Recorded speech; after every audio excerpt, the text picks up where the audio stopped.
ওয়ালাইকুম আসসালাম। খবর পরিচালিত হচ্ছে কচু পাতা মাথায় দিয়ে। আজকে রাতেরা খবর খবর বলছি মোহাম্মদ কুদ্দুস। এখন শুনবেন রাত 5 ফুট 6 ইঞ্চি 11 গিরার খবর বিস্তারিত জানাইলাম।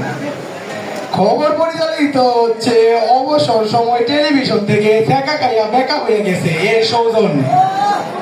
প্রথমে আইনাল মিয়ার গোয়ালঘর থেকে গরু চুরি হইয়াছে। তিনি 4 জনকে সন্দেহ করে আধা সেকেন্ড ফাঁসিতে ঝুলাইছেন।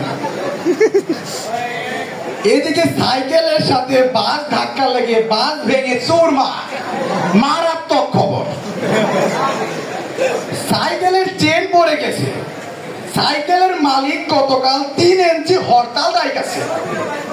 হরতাল থাকবে 15 সেকেন্ড।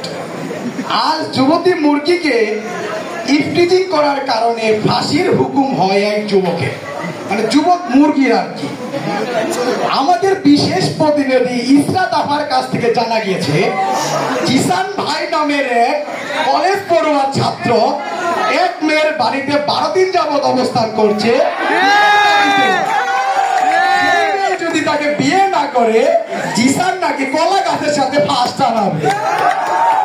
আজ এই পর্যন্তই। বিস্তারিত বাদ বাকি খবর থাকছে রাত 13টার পরে। ধন্যবাদ।